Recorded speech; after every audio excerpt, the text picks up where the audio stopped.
अपने आप को प्रभु के चरणों में समर्पित कर दो, अपने कर्मों को प्रभु के चरणों में समर्पित कर दोगे, बच जाओगे, माया के प्रहार से बच जाओगे।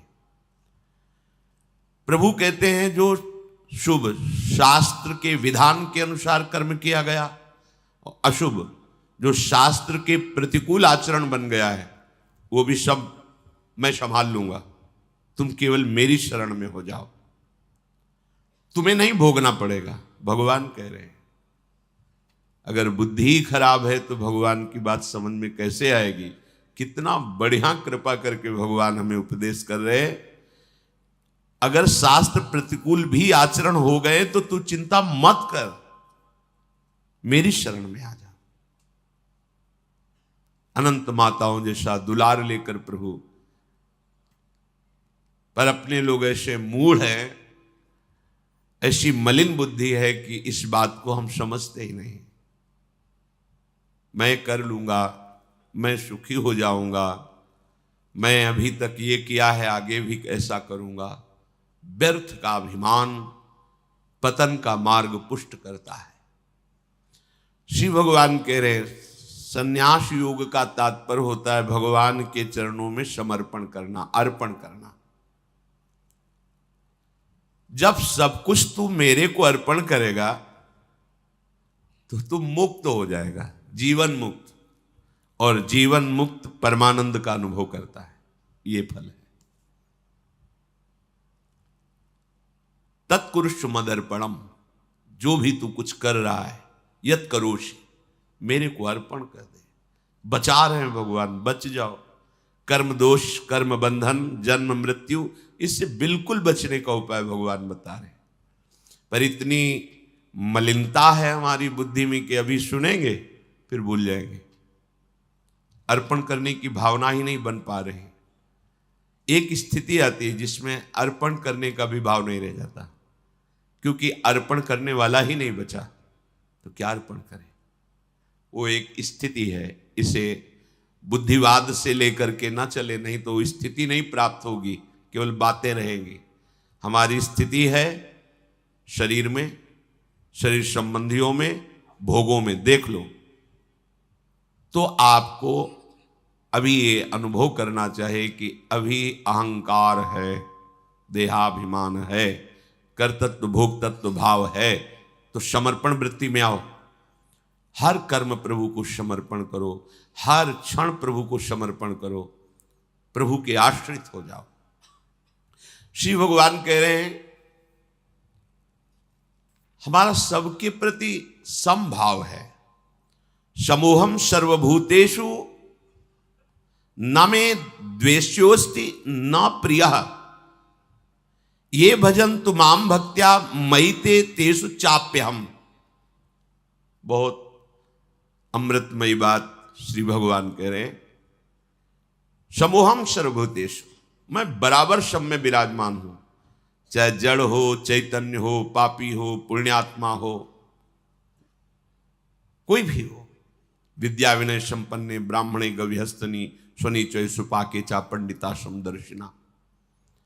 जो भगवान का भजन करते हैं तो भगवान का प्रभाव स्वभाव उतरता है, वही उनका स्वभाव हो जाता है। जैसे भगवान समदर्शी, ऐसे भगवान का भक्त समदर्शी हो जाता है। निरपेक्षम मुनिम शांतम निर्वैरम समदर्शिना।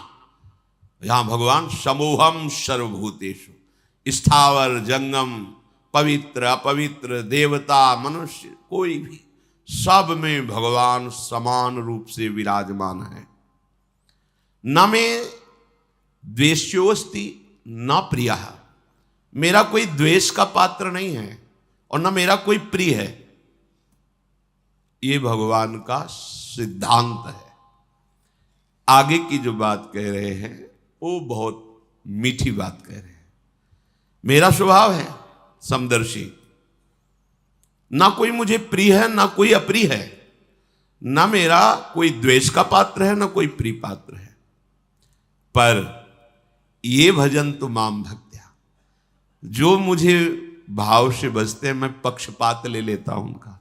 ये खास बात है। बस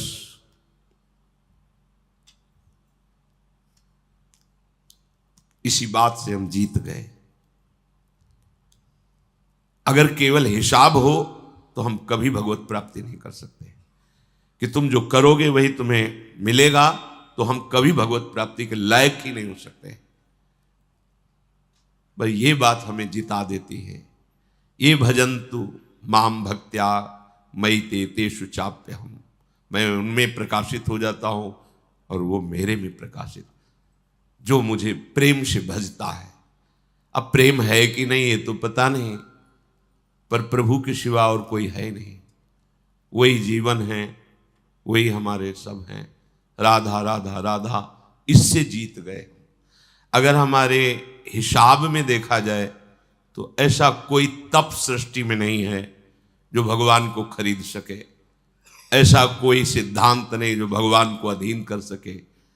जैसे मां मेरा बच्चा है ऐसा मान करके हर समय आंतरिक दृष्टि रखती है, जरा सा भय उपस्थित होने पर आगे खड़ी हो जाती है। ये तो एक अंश का वात्सल्य है, वो वात्सल्य समुद्र है। बस इसी बात से हम जीत गए। नहीं तो भगवान जब अपने स्वभाव में हो तो हम कभी भगवत प्राप्ति नहीं कर सकते। भगवान का स्वभाव क्या? समोहम सर्वभूतेषु न मे द्वेष्योस्ति न प्रियः, मेरा कोई प्रिय नहीं है और कोई अप्रिय नहीं है। फिर तो हमारी बात नहीं बन पाती। अगर हमारी बात बनी है तो उनके दुलार से बनी है। उनका दुलार कैसे अनुभव में आया, कैसे आता है? अपनापन करने से। मेरे प्रभु जैसे भी है हम आपके हैं नाथ, अब आपके सिवा हमारा कोई सहारा नहीं। और ये बात जब वाणी से हृदय में उतर जाती है तो फिर जो चमत्कार जीवन में होता है वो किसी और साधन से नहीं होता है।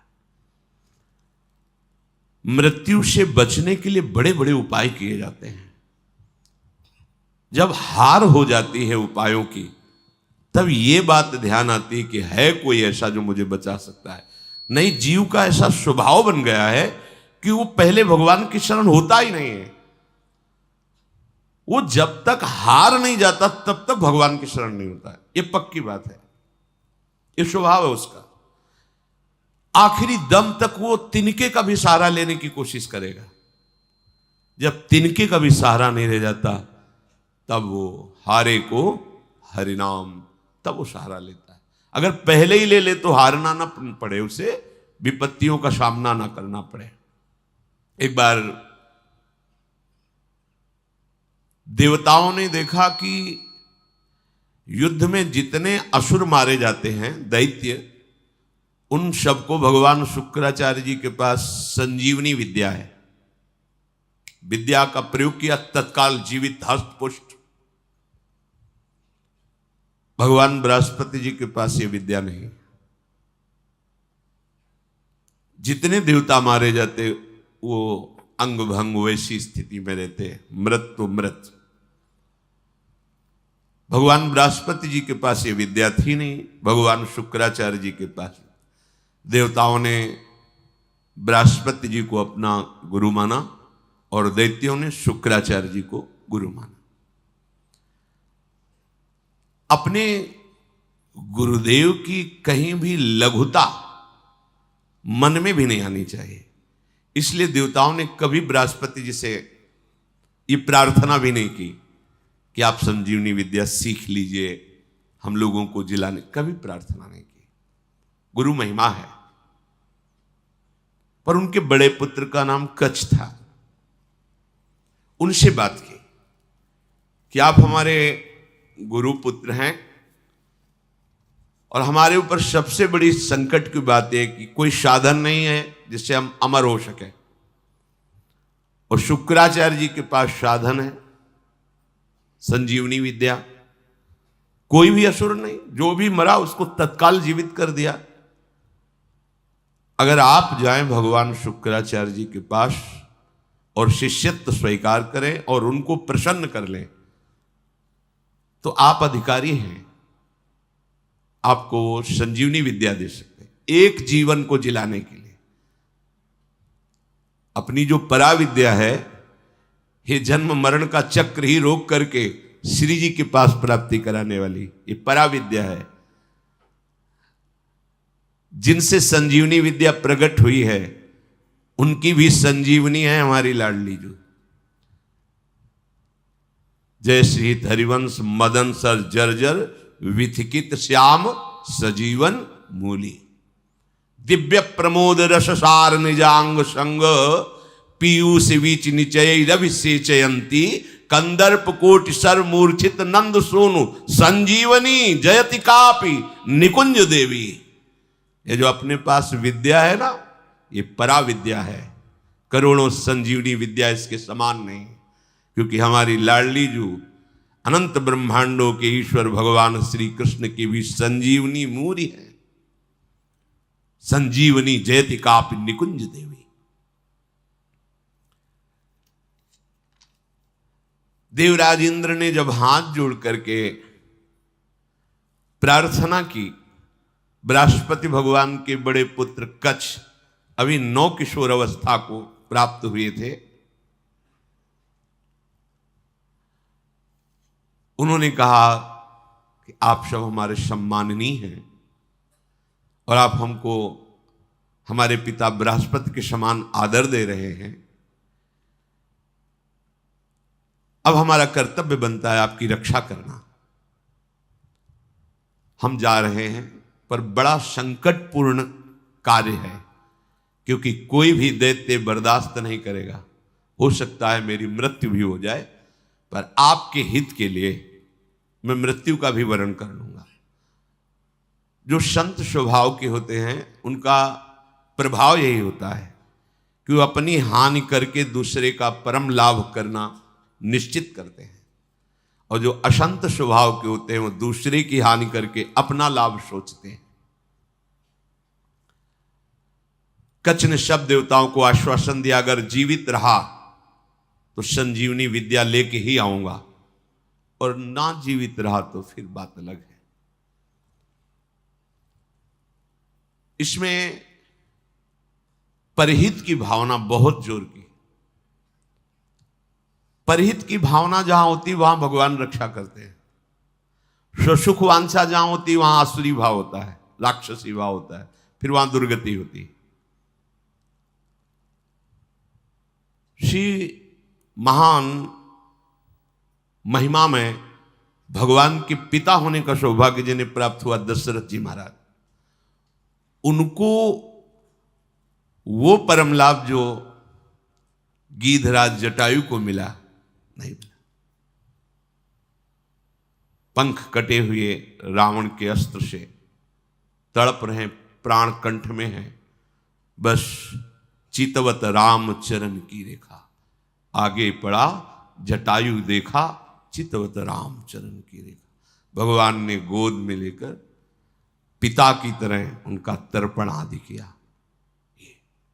वो जानता था कि मैं रावण से जीत नहीं सकता, पर जानकी का विलाप सुन करके पूरे बल से आक्रमण किया दशानन के ऊपर, और इस गति को प्राप्त तो भगवान के सामने ही गीध देह का त्याग करके हरि रूप होकर भगवान के नित्य साकेत धाम को गया।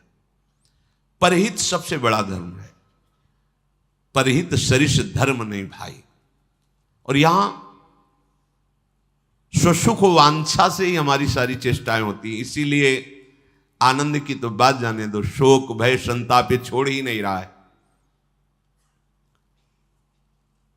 कच्छ जी दैत्यों की सभा में विराजमान भगवान शुक्राचार्य जी के पास गए, उन्हें प्रणाम किया और कहा मैं आपसे एकांत में प्रार्थना करना चाहता हूं।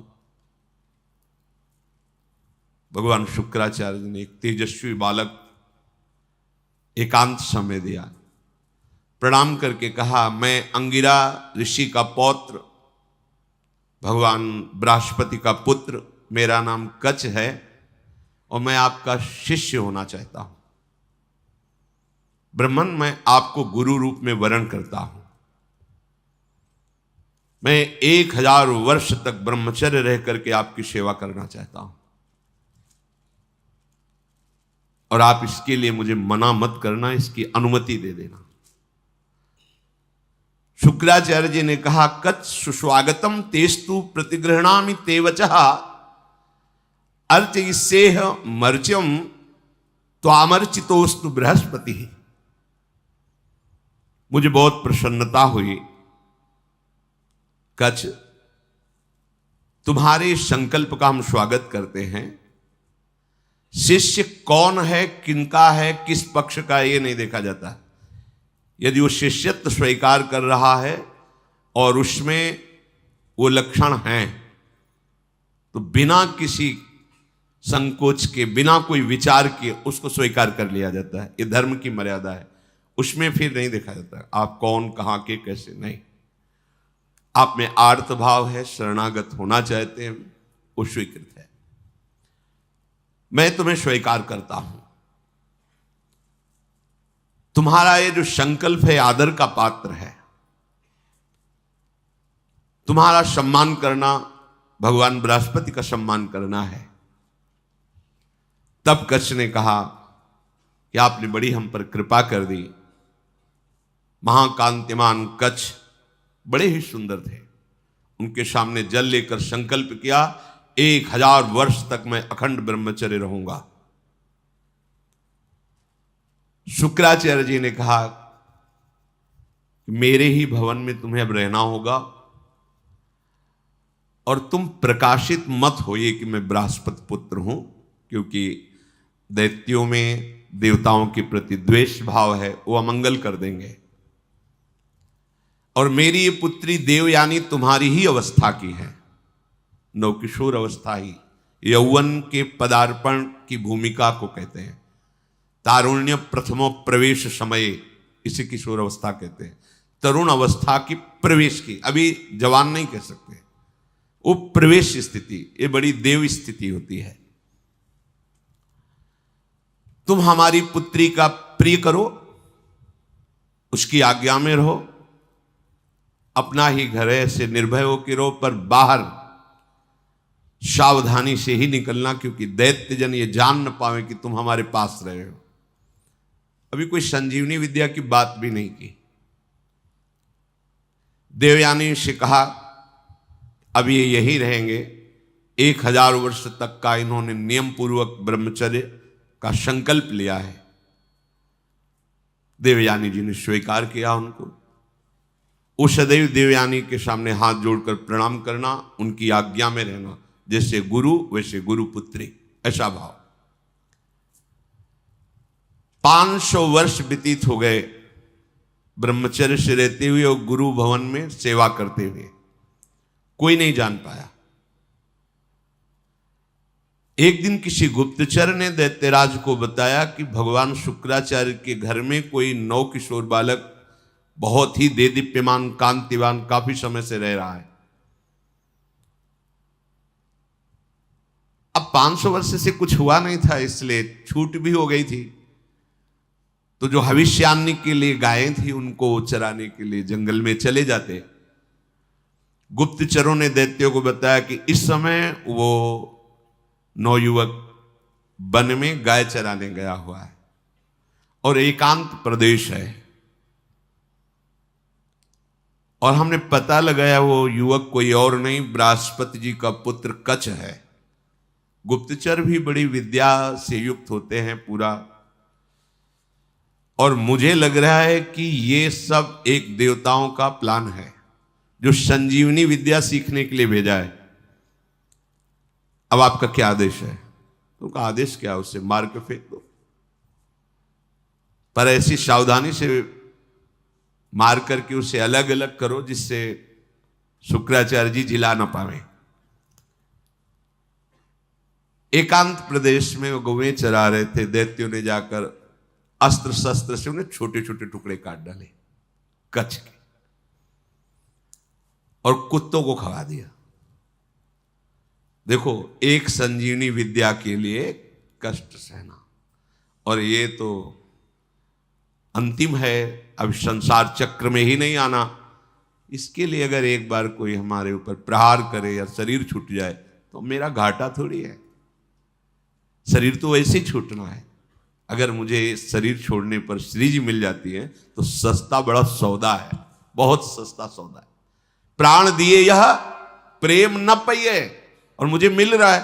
तो दौड़ के पहले नंबर में खड़े होना चाहिए। ये तो एक संजीवनी विद्या है, प्राप्त तो है। दैत्यों के पास इतने सामर्थ्यशाली महात्मा भी हैं, क्या उनका स्वभाव बदला? क्या वो आनंद से तृप्त हुए क्या? लेकिन राधा राधा कह के देखो, ये राधा नाम परा विद्या है, अमृत है, तुम्हें तृप्त कर देगा। समस्त कामनाएं भस्म करके, कर्म बंधन से मुक्त करके, प्रेम में डुबोकर श्री जी के पास पहुंचा देगा। जहां न आना है न जाना है, जहां पाना तो खूब है, न गैस बनेगी, न मल बनेगा, न मूत्र बनेगा। दिव्य, न बुढ़ापा है, न कोई पीड़ा है, न कोई रोग है, चिदानंद शरीर। कोई भय नहीं कि कभी हटा दिए जाएंगे, दूसरा आएगा तो हमारी जगह ले लेगा, ऐसा नहीं। बस वहीं विश्राम मिलेगा। चलना है, मन में ठान लो, चलना है। पर यह बात कि जिस मार्ग में हम चल रहे हैं उसमें फूल ही फूल नहीं मिलेंगे, शूल भी मिलेंगे। शूल को देख के डरना नहीं, वो शूल फूल बन जाएंगे।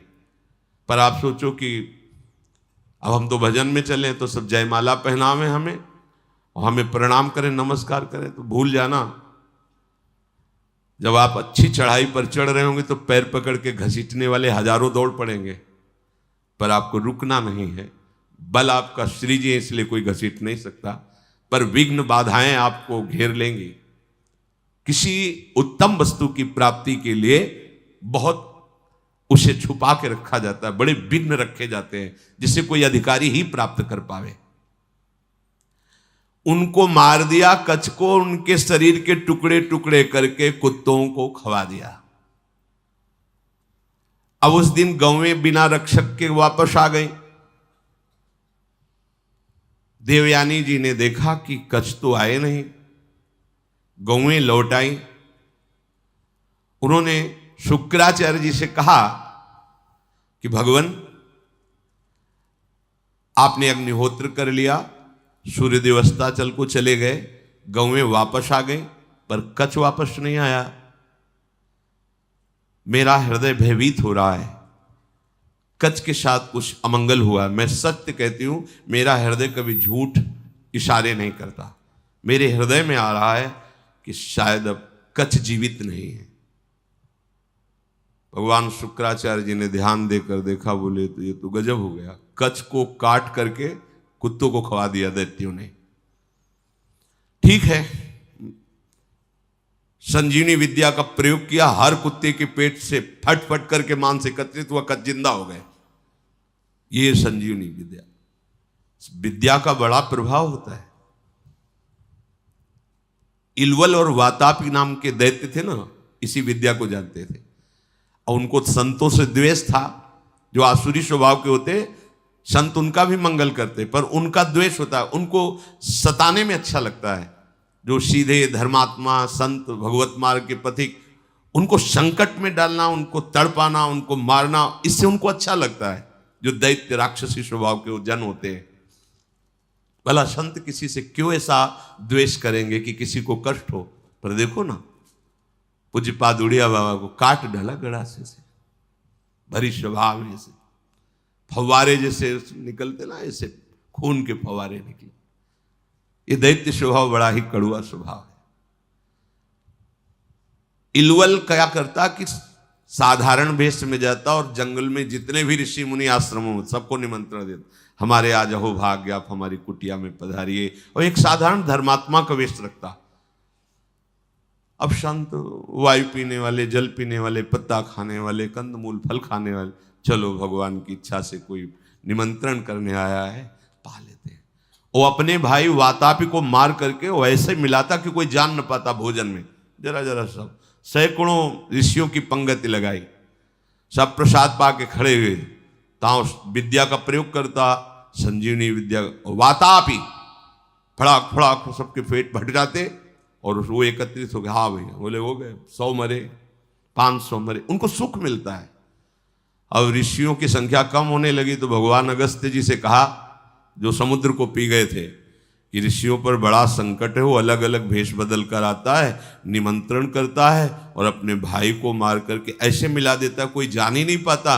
और जब ऋषि पा लेते हैं तो विद्या का प्रयोग करता है और सबको मार देता है, वो जीवित हो जाता है वातापी। बोले सब निमंत्रण स्वीकार करो। अगस्त जी बिना निमंत्रण के पहुंच गए, आगे बैठे। बोले भैया थोड़ा हम सबसे ज्यादा पाते हैं, तो पहली पंगत में मैं आगे बैठा हूं, पहले मैं पालूं फिर दूसरे को परोसा जाए। ऋषि तैयार हो ना? सब ऋषियों ने कहा हाँ। अगस्त जी ने कहा पहले मुझे परो। उसने वही प्रक्रिया की, अपने भाई वातापी को मार करे पूरा चाट चाट के सब पा गए अगस्त जी। पाने के बाद आचमन किया, खड़े हुए तो उसने मंत्र संजीवनी विद्या पढ़ी और कहा वातापी, जे भी पुकारा सो अधोवायु ढर से निकाली। बोले गया तुम्हारा वातापी। अगस्त जी थे जो समुद्र को पी गए, समुद्र अगाध समुद्र को पी गए। अधोवायु लिख बोले गया तुम्हारा वातापी। तुम साधारण सी सब पच गया, जितनी देर पाया उतने में हमारी जठराग्नि ने पचा करके हजम हो गया, खत्म तुम्हारा वातापी। कोई विद्या काम नहीं करती ब्रह्म विद्या के आगे, भगवत विद्या के आगे। भगवान बृहस्पति जी ने जो ही ध्यान किया, देखा कि वो तो कुत्तों के पेट में है, संजीवनी विद्या का प्रयोग किया, कुत्तों के पेट फटे और कच्छ जो है मांस जुड़ के पूरा जीवित होकर सामने आ गया। देखते ही देवयानी ने पूछा लौटने में विलंब क्यों कर दिया? तो उन्होंने कहा कि देवी मैं समिधा कुश और काष्ठ गुरु सेवा के लिए ला रहा था, तो एक वृक्ष के नीचे रुका, गौएं भी हमारे साथ थी। वहां कुछ असुरों ने मुझे घेर लिया और पूछा तुम कौन हो? तो मैंने बता दिया मेरा नाम कच्छ, मैं बृहस्पति का पुत्र हूं और भगवान शुक्राचार्य हमारे गुरु हैं, उनकी सेवा के लिए मैं सामग्री ले जा रहा हूं। तो उन्होंने मुझे मार दिया और मार करके कुत्तों को खवा दिया। मेरी स्मृति कभी भंग नहीं होती क्योंकि मैं अखंड ब्रह्मचारी हूं। ब्रह्मचर्य में बहुत बड़ी सामर्थ्य है जिसका महत्व आज नहीं समझा जा रहा है। अगर आपका शरीर स्वस्थ है, किसी औषधियों का सेवन नहीं हो रहा है संसारिक, और आप ब्रह्मचारी हैं, एक बार श्लोक पढ़ लीजिए, वो पूरा टेप हो जाएगा। दोबारा कोई बात सुननी नहीं पड़ती, एक बात सुन लिया पूरा दिमाग में बैठ जाएगा। भारी से भारी मेहनत करने पर कभी थकावट नहीं होगी।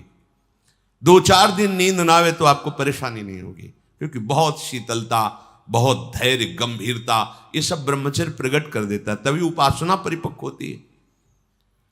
अब ब्रह्मचर्य नहीं तो स्मरण ही नहीं है, ना प्रभु का स्मरण है, ना अपने लक्ष्य का स्मरण है। जिधर जो प्रवाह हुआ उसी में बहते डोल रहे हैं।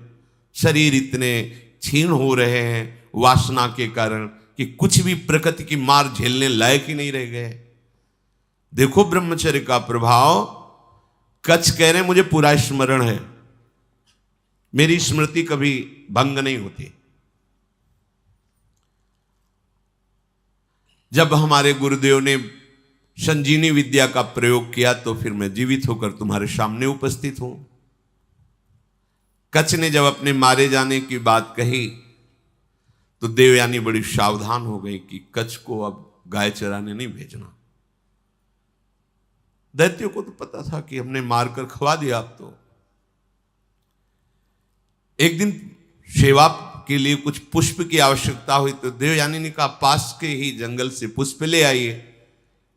दैत्य दूर से निगरानी रखते थे, उन्होंने देखा कच्छ तो जिंदा है, जाकर के सोचा कच्छ जिंदा है, बोले वापस फूल लेके ना जाने पावे,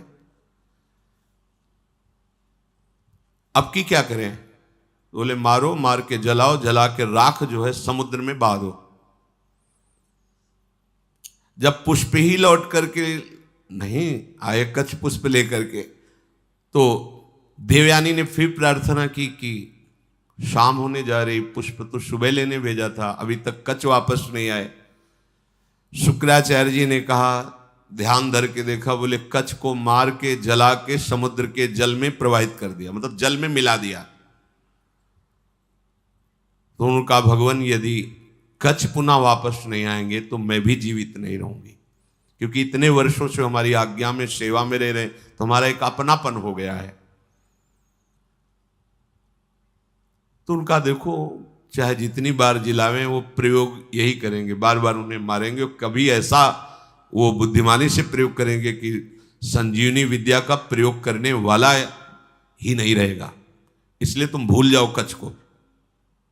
तो उनका ऐसा नहीं हो सकता। जो आपकी शरण में, आपको उसकी रक्षा करनी ही पड़ेगी। जो संजीवनी विद्या का प्रयोग किया, लहरों से राख निकली, राख शरीर धारण किया, फिर कच्छ के रूप में आके पुष्प लेके सेवा में उपस्थित हो गए। बड़ी विद्या में सामर्थ्य होती है। गुप्तचरों ने बताया कि कच्छ है अभी गुरु भवन में, मार के जला के। अब वहां हुआ कि सुनो, अब की बार ऐसा करो कि कोई उपाय ही न रह जाए संजीवनी विद्या के प्रयोग का। तो किसी कार्य हेतु जे भी गुरु भवन से बाहर निकले, कच्छ उनका अपहरण कर लिया। कच्छ को मार करके जलाया, जला करके छान करके उस राख को सुरा में मिला करके अंगूर आदि के रस में और शुक्राचार्य जी के ही पास पहुंचा दिया। जो सेवा में था, जो ही दिया, भगवान शुक्राचार्य पी गए। शुक्राचार्य जी पी गए। देवयानी ने कहा पूरा दिन हो गया, कच्छ के दर्शन नहीं हो रहे। अब बताया बार बार, वो अगर हम संजीवनी विद्या का प्रयोग भी करेंगे तो मार ही डालेंगे, इसलिए तुम छोड़ो, क्यों चिंता करते हो। उन्होंने कहा भगवान आप ये निश्चित समझ लीजिए कि शरणागत हैं वो हमारे, और मैं उनकी रक्षा किए बिना जीवित नहीं रह सकती। आपसे सच कहती हूं, यदि मैंने कच्छ का दर्शन नहीं किया तो अपना जीवन नष्ट कर दूंगी। प्यार तो होता है परिवार के जनों से। शुक्राचार्य जी ने कहा बेटी, बृहस्पति का पुत्र कच्छ इस बार ऐसी घटना में स्थित है, या तुम्हारे पिता रहेंगे या कच्छ रहेगा। देवयानी तुम शोक छोड़ो, रो मत। तुम्हारी जैसी विवेकशालिनी और शास्त्र स्वाध्याय करने वाली युवती के लिए ऐसा रोना या ऐसी बात कहना मैं जीवन त्याग दूंगी, ये उचित नहीं है। असंभव है अब जिलाना कच्छ को। बोले क्यों? बोले हमारे पेट में पहुंच चुका है वो। ध्यान के द्वारा देखा कि अंगूर आदि के रसों में सुरा मिला के उनको पिला दिया। बोले कच्छ को हम ही को पिला दिया गया। ऐसे ये द्वेषी हैं दैत्यजन कि बाहर से तो पेट फाड़ के निकाल दिए सबके, सब जगह से बुला लिया। अब अगर हम विद्या का प्रयोग करते हैं तो हमारी मृत्यु हो जाएगी, क्योंकि निकलेंगे। देवयानी ने कहा कि मेरे दुख को अगर दूर करना चाहते हैं तो कच्छ को बुलाना ही पड़ेगा। तो उन्होंने कहा इसमें कोई संशय नहीं कि दैत्य लोग बहुत द्वेषी हैं। मेरे शिष्य को मार डाला है भयंकर स्वभाव वाले दैत्य। ये जानते नहीं कि मैं कितनी सामर्थ्य से युक्त हूं, फिर भी मेरे शरणागत को कष्ट दे रहे हैं, विरुद्ध आचरण कर रहे हैं। मुझे लगता है कि अब इनके परास्त होने का समय आ गया है। जब कोई गुरुद्रोह करता है तो उसके नाश का निश्चित समय आ जाता है। इस तरह का अपराध चाहे वो देवराज इंद्र क्यों न हो, उसको भी भयभीत करके परास्त कर देता है। जो ब्रह्मचर्य के पालन में रत है, मेरी आज्ञा में रहता है, मुझे बहुत प्रिय है, उसका कोई अहित करे तो मानो मेरा ही अहित कर रहा है।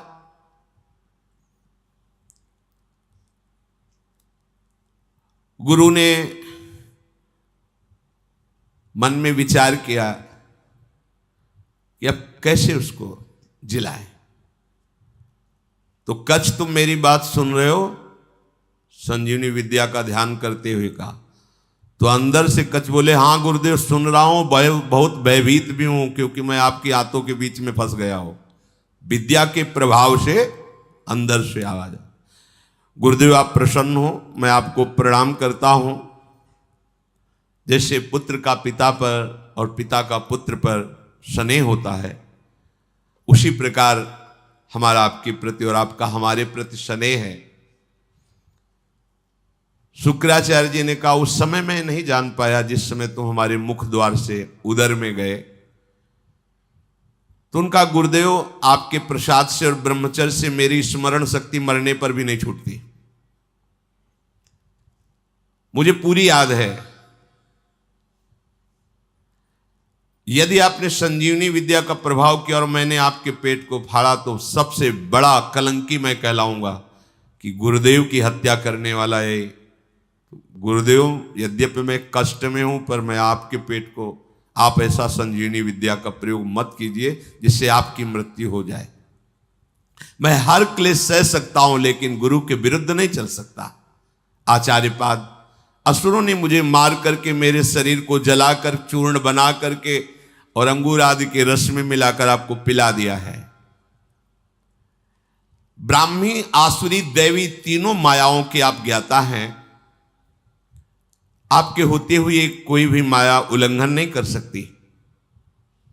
शुक्राचार्य जी ने कहा बेटी दूसरा कोई कार्य कहो तो तुम्हारा प्रिय कर दें। अब कच्छ को बचा पाना बड़ा कठिन है, थोड़ी देर में मेरी आते कच्छ को पचा लेंगे। मेरे उदर के विदीर्ण होने के सिवा कोई दूसरा उपाय नहीं रह गया। अगर मैं ब्रह्म विद्या का प्रयोग करता हूं तो मेरे उदर में वो जीवित होंगे, उनका उदर, मेरा उदर फटेगा, मैं मर जाऊंगा।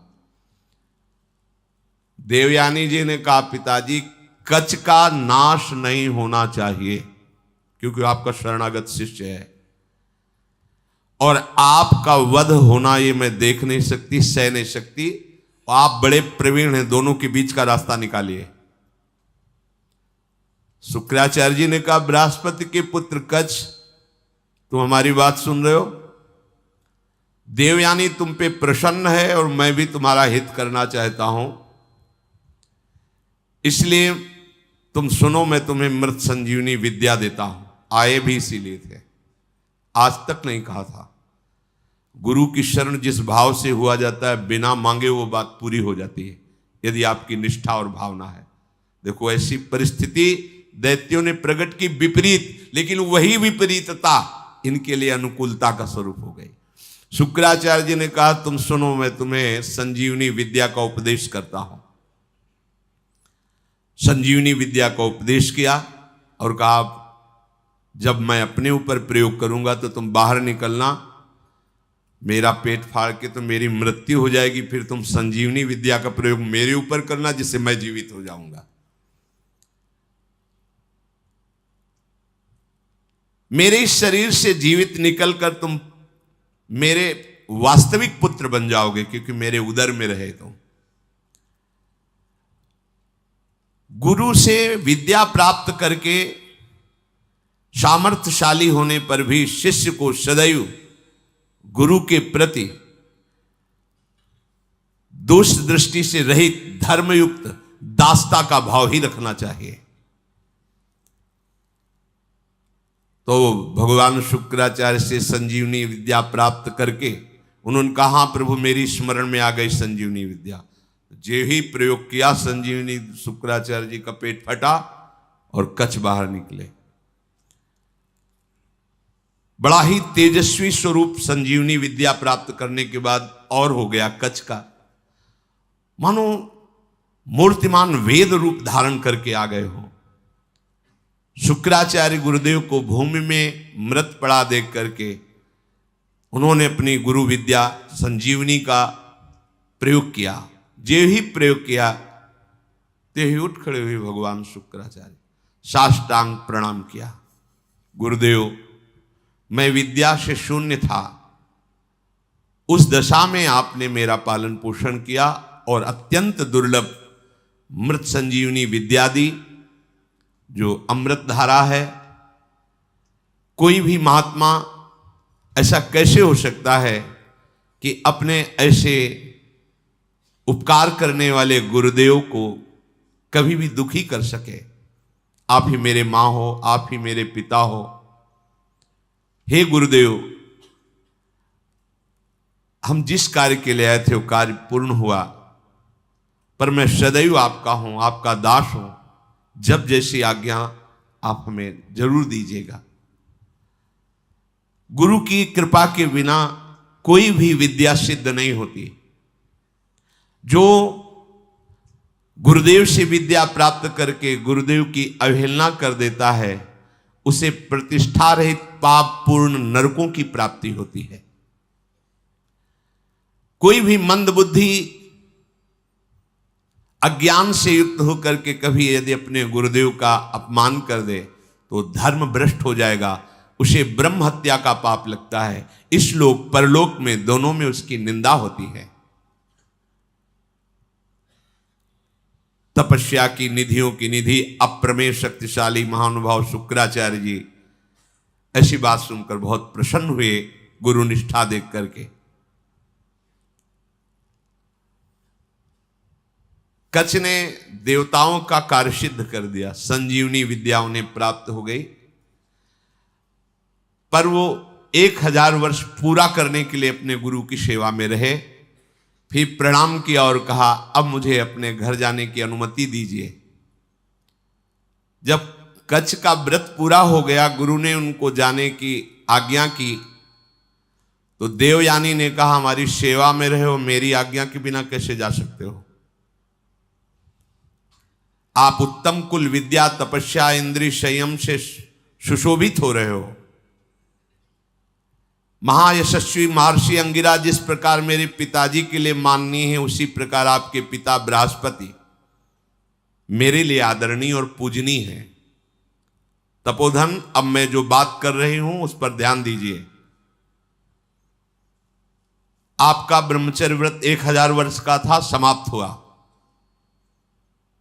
और मैंने आपको अंदर से वर्ण किया है कि तुम हमारे पाणी ग्रहण भाव को स्वीकार करके पति बनो। मंत्रोच्चारण पूर्वक विधि पूर्वक मेरे पिता के सामने मेरा पाणी ग्रहण करो। मैंने अंदर से ये भाव किया है। कच्छ ने कहा, अब दोबारा ऐसा शब्द उच्चारण मत कर देना। देवयानी, तुम्हारे पिता भगवान शुक्राचार्य मेरे भी पिता हैं, क्योंकि मैं उनके उदर में रह चुका हूं। क्या कभी भाई अपने बहन के प्रति ऐसा भाव कर सकता है? तुम हमारी परम पूजनीय हो, ऐसे शब्द उच्चारण मत करना। वैसे गुरुपुत्री हो, और ऐसे भी मैं शुक्राचार्य के उदर में रह चुका हूं। महात्मा भार्गव को तुम प्राणों से भी अधिक प्यारी हो। गुरुपुत्री होने के कारण मेरी परम पूजनीय बहन हो तुम। ऐसे शब्द उच्चारण मत करो। देवयानी, जैसे मेरे गुरुदेव तुम्हारे पिता शुक्राचार्य सदा मेरे माननीय है, बिल्कुल उसी तरह मैं गुरुदेव की तरह तुम्हारा सम्मान करता हूं, तुम्हारी आज्ञा में रहा हूं। ऐसी बात मैं सुनना भी नहीं चाहता। देवयानी ने कहा, मैं आपका सम्मान करती हूं, आपकी भावना का, लेकिन जब से आप आए हैं और आज तक मैंने आपकी प्राणों की रक्षा की। मेरे ही कारण आप जीवित हो, मेरे ही कारण तुम्हें संजीवनी विद्या मिली। मैं हठ ना करती तो तुम हमारे पिता के हाथों में ही पच जाते। इसलिए तुम्हारा जीवन मेरा दिया हुआ जीवन है। इसलिए सौहार्द के साथ मैं कहती हूं कि मैं उत्तम भक्ति के द्वारा तुम्हारी आराधना करूंगी। तुम धर्म के ज्ञाता हो, मेरे प्रति ऐसा भाव त्याग दो और मेरा पाणी ग्रहण स्वीकार करो। कच्छ ने कहा, उत्तम व्रत का आचरण करने वाली देवयानी, मैं तुम्हारी इस आज्ञा का कदापि पालन नहीं कर सकता। तुम्हें प्रसन्न होना चाहिए मेरे ऊपर। मैं तुम्हें गुरु से भी बढ़कर पूज्य दृष्टि से सदैव देखा हूं। मेरे हृदय में कभी तुम्हारे प्रति ऐसा भाव नहीं आया। मैं तुम्हारी ये बात नहीं सुन सकता। तुम मेरी बहन थी, बहन हो और बहन ही रहोगी, ये मेरा दृढ़ निश्चय है। अब मैं तुम्हारा आशीर्वाद चाहता हूं, मुझे आशीर्वाद दो और मैं अपने देवलोक को जाता हूं। तुम्हारा मंगल हो। ऐसा कहकर के प्रणाम किया कच्छ ने। यद्यपि धर्म से युक्त कच्छ की वाणी थी, देवयानी को गुस्सा आ गया। उनका, हमारी बात को ठुकरा रहे हो तो मैं श्राप देती हूं। जिस कार्य के लिए तुमने कठोर तपस्या की, यहां आए, संजीवनी विद्या सीखी, तुम्हारी संजीवनी विद्या निष्फल हो जाए। यह है मिलते मिलते भी बात बिगड़ जाती, लेकिन हरि शरणम में बात नहीं बिगड़ती। ध्यान रखना, निमिषहु ना अकृपा जब चितये तब ऐसे। ये सब इतिहास इसीलिए तुम्हें सुना रहे हैं कि हमारे भगवान की शरणागति कितनी मीठी मृदु है। घोर अपराध बन जाने पर भी भगवान कभी त्यागते नहीं। इतना कई बार मरना पड़ा जिस संजीवनी विद्या के लिए, उसी का शाप मिल गया, निष्फल हो जाए। अब तो होश उड़ गए, जिसके लिए इतना श्रम निष्फल। देवयानी, ये तुमने धर्मयुक्त कार्य नहीं किया। तुम गुरुपुत्री हो, गुरुपुत्री समझकर तुम्हें क्षमा करता रहा जब तुम बार बार पाणी ग्रहण की बात करती रही। मैंने आज तक कभी तुम्हें दोष दृष्टि से नहीं देखा, और तुम कामना से युक्त होने के कारण हमें शाप दे दिया। इसलिए मैं तुम्हें आज शाप देता हूं, आज के बाद कोई भी ब्रह्म ऋषि कुमार तुम्हारा पाणी ग्रहण ही नहीं करेगा। ये सामर्थ्य होती है, जो नियम से चलते हैं, भजन करते हैं, उनमें सामर्थ्य होती है। उनके वचन कभी मिथ्या नहीं होते। 5 वर्ष के बालक हैं श्रृंगी ऋषि, चक्रवर्ती सम्राट महामहिम परम भागवत परीक्षित जी। जे ही श्रृंगी ऋषि स्नान कर रहे थे, बालकों ने आके कहा तुम्हारे पिता के गले में मरा हुआ सांप महाराज परीक्षित ने डाल दिया है। कहा उपहास, मेरे समाधिस्थ पिता का उपहास, ये इतना उच्छृंखलता कैसे आ गई? ये तो महाभागवत थे, ऐसा कैसे? इसका मतलब ये समझते हैं कि इनके ऊपर कोई शासन करने वाला नहीं। जल उठाया और कहा इनको पता नहीं कि ऋषि बालकों में अपनी तपस्या का इतना बड़ा बल है कि हम देवराज इंद्र को भी शाप दे सकते हैं। ये क्या है? मैं शाप देता हूं, आज के 7वें दिन विशाल काय तक्षक सर्प डसेगा और इस राजा की मृत्यु हो जाएगी। अमोघ, कोई नहीं काट पाया। 5 वर्ष के बालक श्रृंगी ऋषि। तुमने काम के वशीभूत होकर के मेरी विद्या को निष्फल होने का शाप दे दिया, तो तुम्हारा पाणी ग्रहण संस्कार की जो भावना है, कोई भी ब्रह्म ऋषि कुमार तुम्हारा वरण नहीं करेगा। ये मेरा शाप है। गई विद्या, गई। देखा कितना श्रम और हाथ क्या लगा। अब देवताओं को भारी समस्या का फिर कोई उपाय नहीं। अब जब कोई उपाय नहीं होता, तब एक उपाय जागृत होता है, हरि शरणम। सब देवताओं ने भगवान को पुकारा, क्योंकि दैत्य बल से भी आसुरी स्वभाव में, और गुरु का इतना बड़ा प्रताप, संजीवनी विद्या संपन्न गुरु, कोई उपाय नहीं कि बचने का। प्रार्थना ब्रह्मा जी से की। ब्रह्मा जी, भगवान शंकर, शव देवता, सुमेरु पर्वत जो 4 लाख योजन का है, वहां एकत्रित हुए और भगवान की सबने प्रार्थना की, स्तुति की। जो स्तुति की, श्री भगवान सामने प्रकट हो गए। आर्त भाव की हुई स्तुति तत्काल अनुभव कराती कि भगवान हमारी बात सुन रहे हैं। वो भाव आना कठिन होता है। अगर वो भाव आ जाए तो पुकारते ही भगवान आपको दिखाई देंगे। उसे आर्त भाव कहते हैं। जैसे गजेंद्र ने आर्त भाव में पुकारा, द्रौपदी जी ने आर्त भाव, एक क्षण भी नहीं लगा भगवान उपस्थित हो। ऐसे समस्त देवता, भगवान ब्रह्मा शंकर आदि ने जब आर्त भाव से भगवान को पुकारा कि एकमात्र भगवान श्री हरि ही अब हमारी रक्षा कर सकते हैं, वही उपाय कर सकते हैं। जे भी भगवान श्री हरि सुमेरु पर्वत पर प्रकट हुए, समस्त देवता, ब्रह्मा जी, भगवान शंकर ने देखा कि जैसे करोड़ों सूर्य एक साथ उदय हो गए हो, ऐसी आभा प्रकट हुई। किसी भी देवता की नेत्रों में सामर्थ्य नहीं थी उस आभा की तरफ देख सके।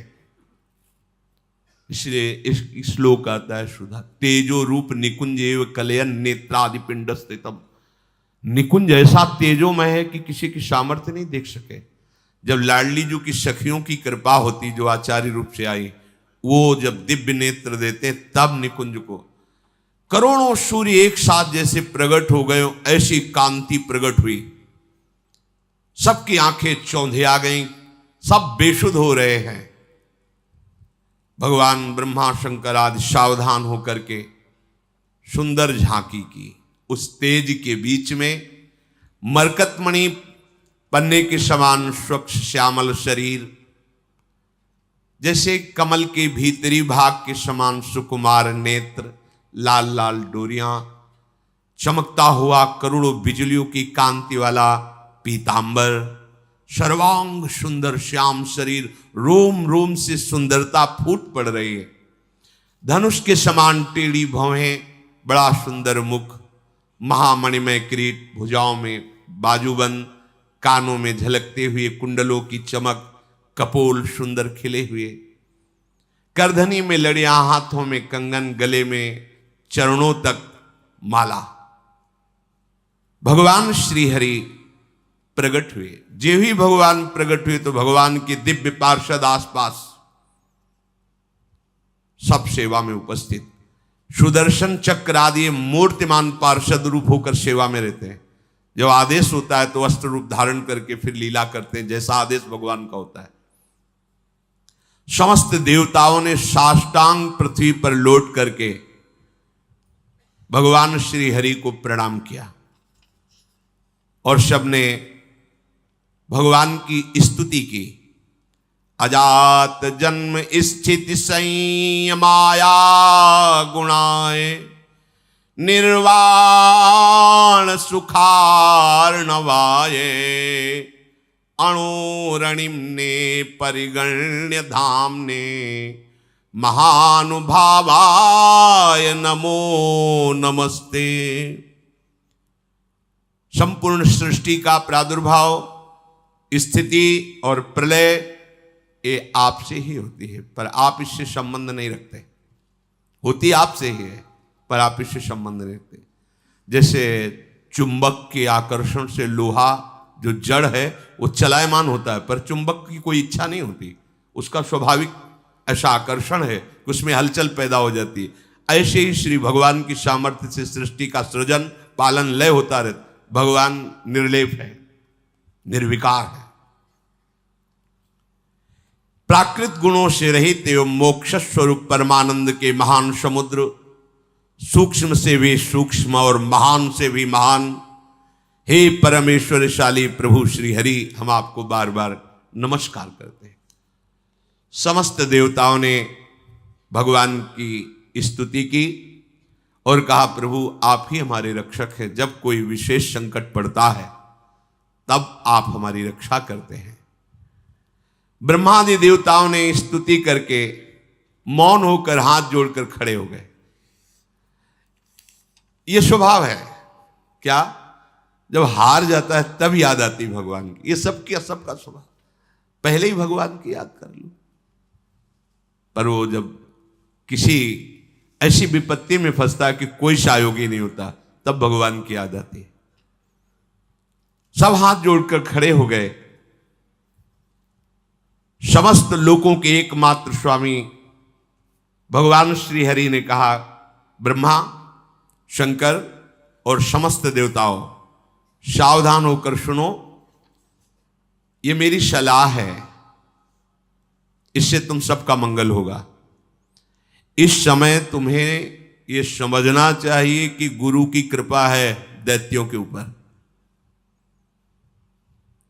तुम युद्ध में परास्त नहीं कर सकते। गुरु मेहरबान तो चेला पहलवान। भगवान कह रहे हैं तुम परास्त नहीं कर सकते। असुरों पर काल का एक छत्र कृपा प्रसाद है, क्योंकि वो गुरु सेवा में है, शुक्राचार्य जी को अनुकूल किए हुए हैं।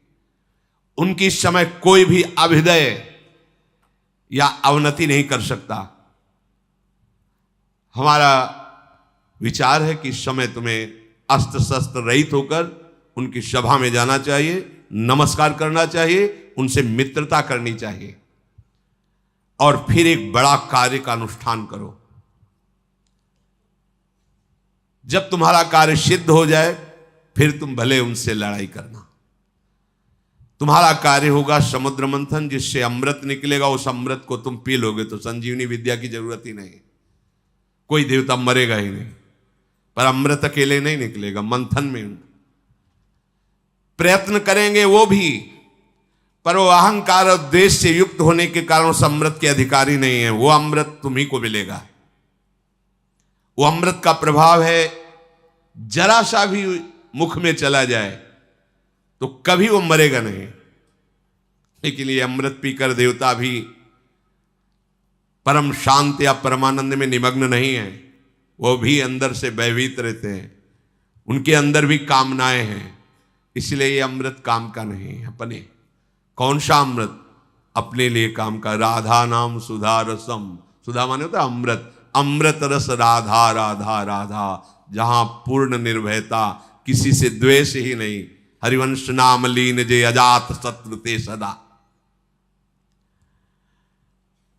व्यवस्था मैं करूंगा, मंदराचल की मथानी होगी, वासुकी नाग की नेति होगी, समुद्र का मंथन करने की पूरी व्यवस्था मैं करूंगा।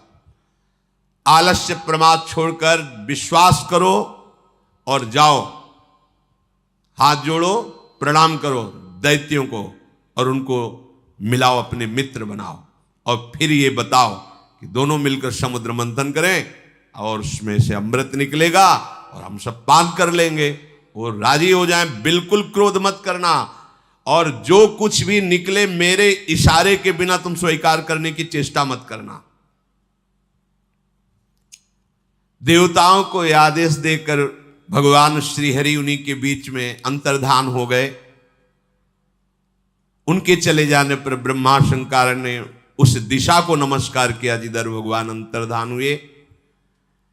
देवराज इंद्र, वायु देवता, अग्नि देवता, बड़े बड़े लोकपाल ईश्वर कोटि के जो देवता हैं, ये कोई अस्त्र नहीं, कोई शस्त्र नहीं, सर झुकाए हुए दैत्यों की सभा में प्रवेश। बड़े बड़े सेनापति, दैत्यों के उद्भट, देवताओं को परास्त करने की सामर्थ्य रखने वाले, अपने अपने अस्त्र संभाल लिए।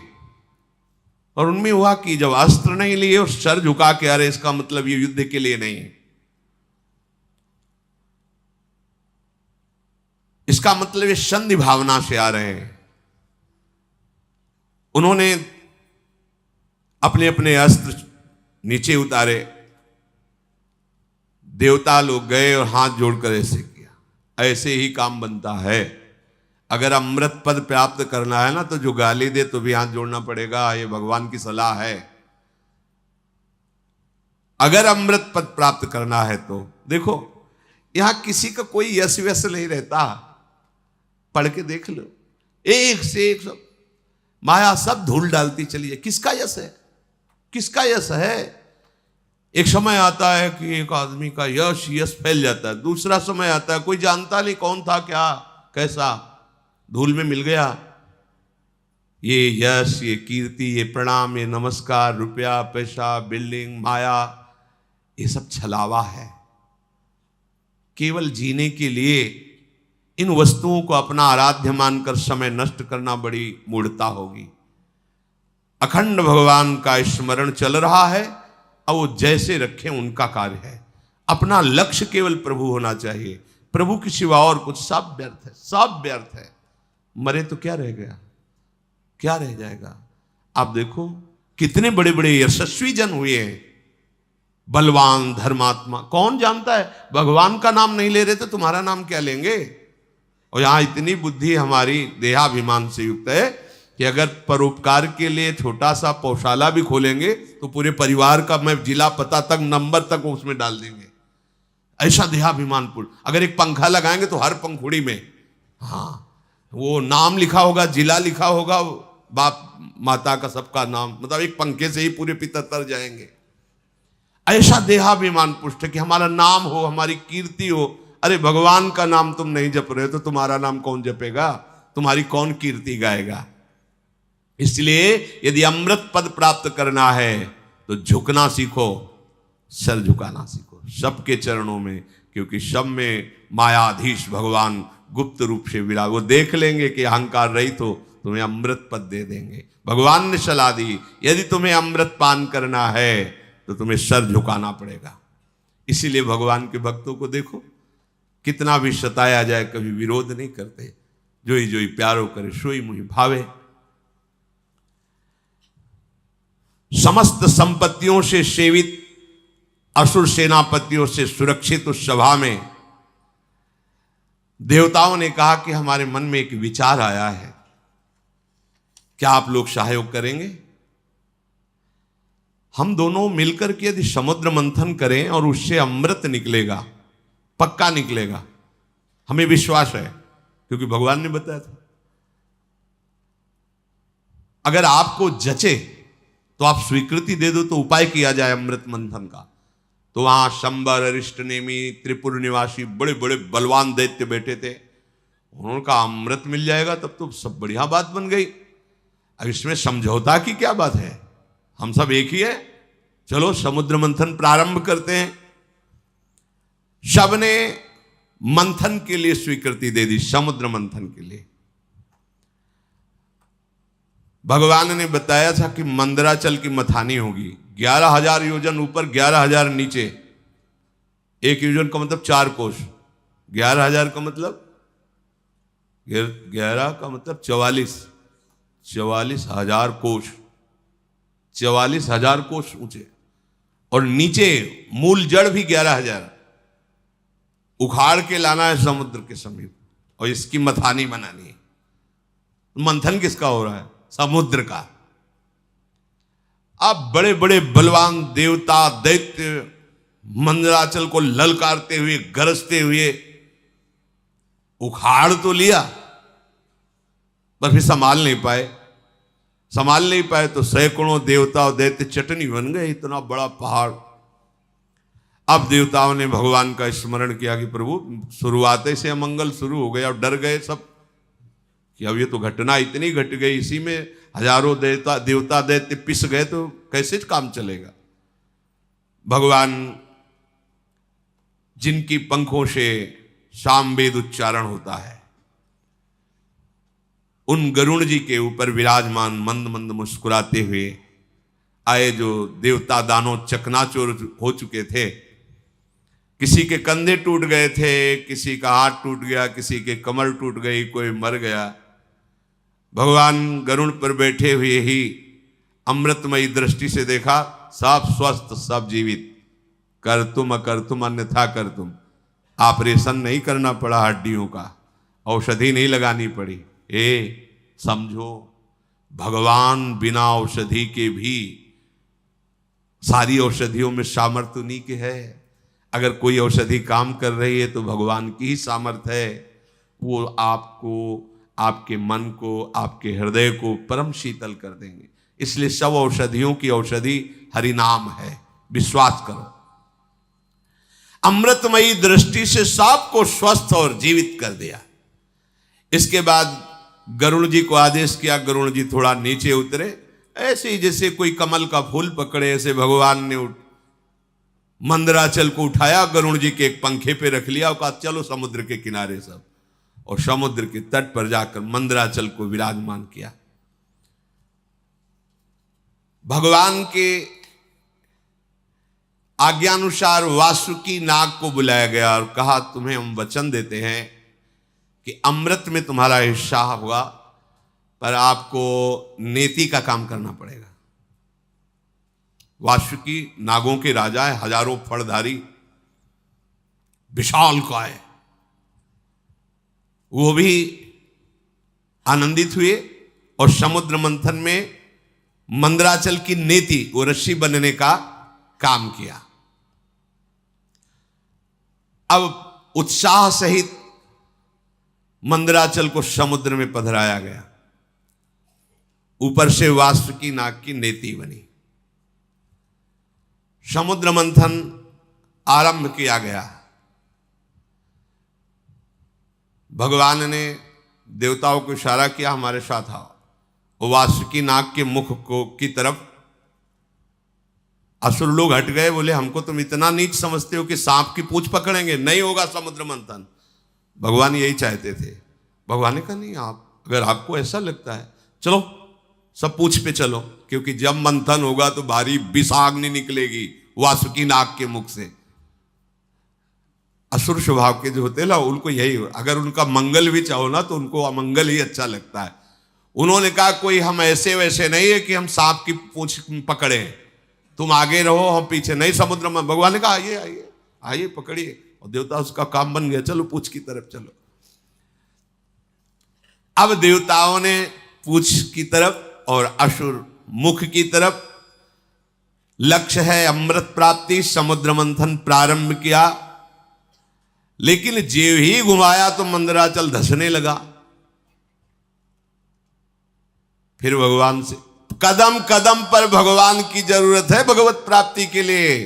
चाहे जितने बड़े तपस्वी, साधना, ज्ञानी, बैरागी कोई भी हो, बिना भगवान के, चाहे उन्हें गुरुदेव भगवान बोलो चाहे भगवान बोलो, बातें उनके बिना कृपा प्रसाद के, ये तो अमृत है सृष्टि का, वो तो ज्ञानामृत है, प्रेमामृत है, उसकी प्राप्ति कैसे हो सकती? सब कुछ ठीक, मंथन प्रारंभ, मंदराचल धसने लगा। अगाध समुद्र, भगवान का चिंतन किया, भगवान की प्रार्थना की कि प्रभु कृपा करके अब तो सहयोग करो, नहीं तो सब किया कराया। सबके मुंह में उदासी छा गई। भगवान ने तुरंत एक विशालकाय कच्छप का रूप धारण किया। सत्य संकल्प भगवान की इच्छा करते ही 1,00,000 योजन की पीठ है जिनकी, 4,00,000 कोस तक कच्छपावतार भगवान का, 1,00,000 योजन की फैली, 1,00,000 योजन प्रस्तारिणा द्वीप युवा परो महान, मानो कोई बहुत बड़ा द्वीप प्रकट, 4,00,000 कोस, 1,00,000 योजन, 4,00,000 कोस भगवान की पीठ थी, कच्छप भगवान। सबके देखते देखते मंदराचल के नीचे चले गए। मंदराचल से मानो जैसे पीठ में कोई खुजली करे, ऐसे कच्छप भगवान को खुजली सी लगी, आराम करने लगे। मंदराचल की अब तह मिल गए, कच्छप भगवान की पीठ पर मंदराचल। अब तो मंदराचल को घुमाना प्रारंभ किया गया। समुद्र मंथन संपन्न करने के लिए असुरों में भगवान आसुरी शक्ति के रूप में, देवताओं में दैवी शक्ति के रूप में, वासुकी नाग में निद्रा के रूप में, नीचे कच्छप के रूप में, ऊपर सहस्त्रावाव रूप रख करके पकड़े हुए सबसे ऊपर चोटी पे, ये किसी को पता नहीं। पूरा का पूरा मंथन भगवान ही से हो रहा है। इसीलिए कहते हैं अहंकार मत करो, साधना तुमसे नहीं मेरी, भगवान करा रहे हैं। बात को समझो। लग रहा है कि देवता और दैत्य कर रहे हैं, शुरू से अभी तक देख लो, सलाह देने वाले, मार्ग बताने वाले, व्यवस्था करने वाले, और फिर अमृत का हरण भी होगा तो वो भी छुटा के तुम्हें पिलाने वाले। अगर भगवान श्री हरि का आश्रय नहीं लिए तो ये तो प्रकृति के मंथन से, प्राकृतिक ही तो है समुद्र, और यहां ज्ञान समुद्र के मंथन से प्रेमामृत का पान करना है। इनमें बिना जगत गुरु श्री कृष्ण के कौन विजय प्राप्त कर सकता है?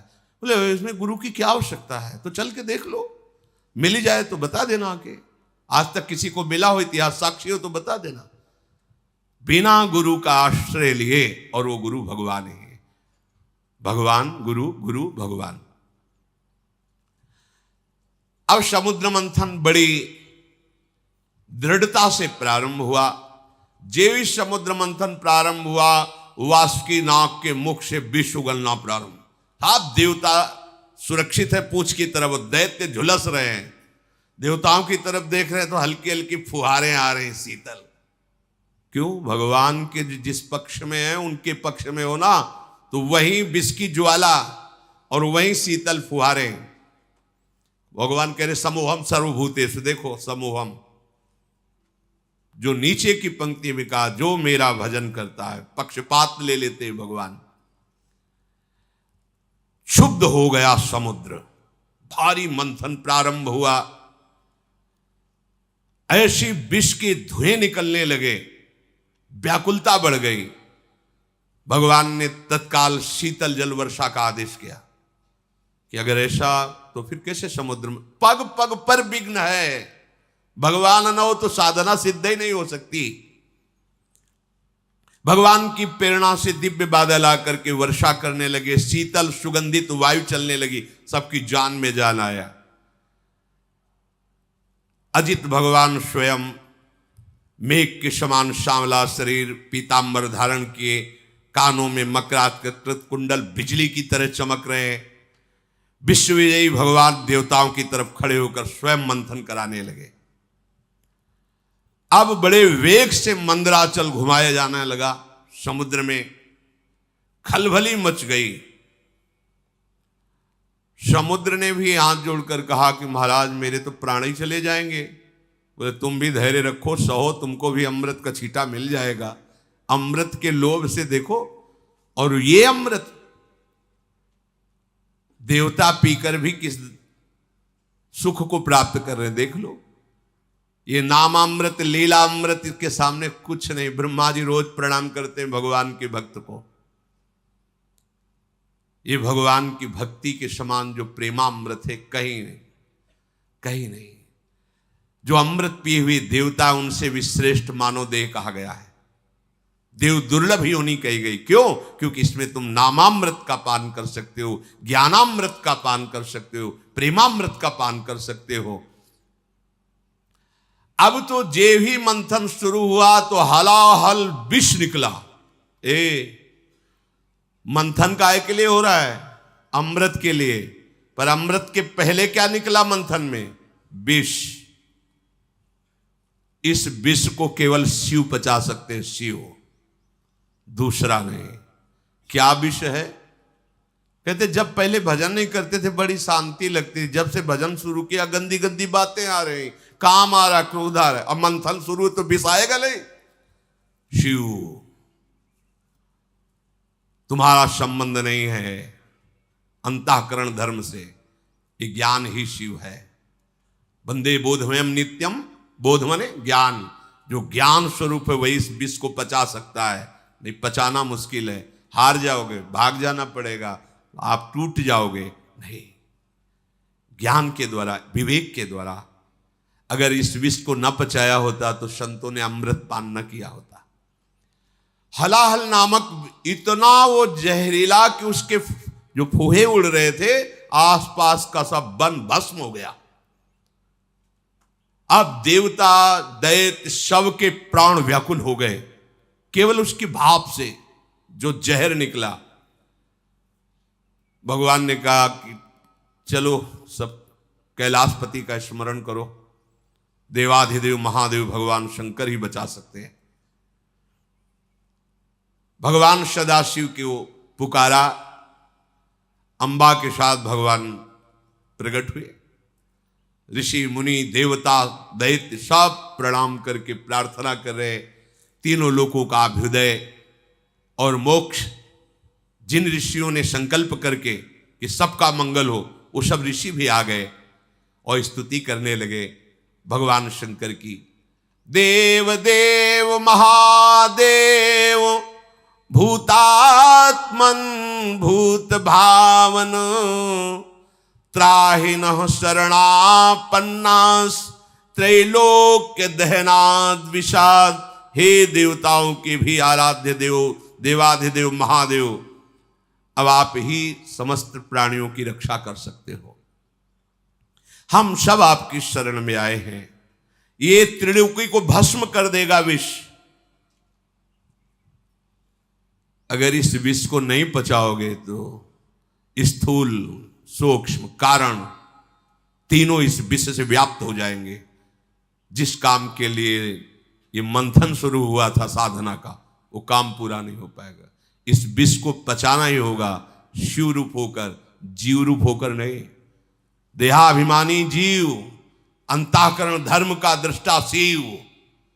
अंतःकरण पर काम आदि का वेग आ रहा है, ना कि मेरे में।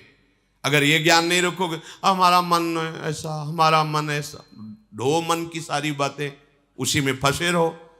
मन थोड़ी तुम हो, अंतःकरण में स्फुरित हो रहा, तुम उसको देख रहे हो। उसकी गंदी बातें मत स्वीकार करो, मत उसको सपोर्ट करो, जीत जाओगे। इस त्रिलोकी को भस्म करने वाले उग्र विष से आप हमारी रक्षा कीजिए। भगवान शंकर से जब स्तुति की समस्त लोकपालों ने, प्रजा का संकट देखकर अकारण करुणा करने वाले भगवान शंकर ने अपनी प्रिया अम्बा सती जी से कहा, देवी देखो तो बड़ा संकट उपस्थित हुआ इनके ऊपर। यद्यपि लालसा थी अमृत की, और निकला पहले विष। और सिद्धांत भी है, यत तज्ञे विषम्यु तो परिणामे अमृतोपमम। ये विष जैसा लगता है, 2 बजे उठना और फिर दिनचर्या करना, ब्रह्मचर्य से रहना, भजन की भावना में डूबना, किसी से कोई भी व्यवहार नहीं, मनोरंजन नहीं, ये सब विष जैसा लगता है, इसका परिणाम अमृत होगा।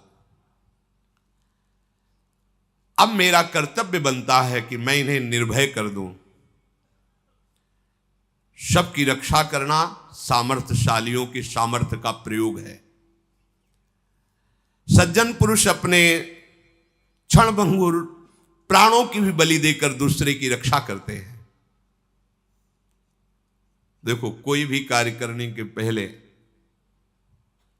अपने अर्धांग से अनुमति लेना ही चाहिए। यहां प्रमाण दे रहे हैं जगत गुरु भगवान शिव, सती जी से कह रहे कि अब हमारे इनकी रक्षा करने आप आदेश कीजिए, आप सहमति दीजिए। उनके ऊपर कृपा करना ही है, और इस कृपा से मुझे पता है कि मुझे श्री हरि का प्रेम प्राप्त होगा, क्योंकि श्री हरि के ही द्वारा प्रेरित ये कार्य हो रहा है। चराचर जगत में जब श्री हरि प्रसन्न हो जाते हैं तो फिर उसको और कुछ प्रसन्न करना बाकी नहीं रहता किसी के लिए। मैं इस विष का भक्षण करूंगा। विश्व के दाता, जीवन दाता भगवान शंकर जब सती जी से ऐसा कहा तो सती देवी ने उस प्रस्ताव को पास किया। हाँ ठीक है भगवान, आप जगत अम्बा है ना, जगत मंगल के लिए, और अपने प्रभु का वो सामर्थ्य भी जानती है। भगवान ने उस विष को आकर्षण किया खप्पर में, पूरा विष, और भगवान शिव उस हथेली के पात्र में रखकर विष को पान कर गए। बड़ा प्रभावशाली था, इसलिए हृदय में नहीं जाने दिया, बाहर नहीं रहने दिया, यही गले में रोक लिया। हलाहल विष उसने प्रभाव दिखाया, पूरा कंठ श्याम वर्ण का हो गया। इसलिए भगवान शिव का एक नाम नीलकंठ भी है। जिस समय भगवान शिव वो विष पी रहे थे तो उससे एक छोटा सा एक विष की बूंद गिरी, उसी से जितनी जहरीली औषधियां, जहर और सर्प बिच्छू आदि जो जहरीले जंतु, उसी जहर से हुआ। अगर पूरा जहर होता तो क्या होता, सब भस्म हो जाता त्रिभुवन। भगवान शिव ने उसे गले में रोक लिया। फिर मंथन प्रारंभ हुआ, आगे की चर्चा है। ये समुद्र मंथन है, बिना हृदय मंथन किए भगवत प्राप्ति के अमृत पद को कोई प्राप्त नहीं करता। एक संजीवनी विद्या के लिए उन्होंने जीवन को दांव में लगा दिया।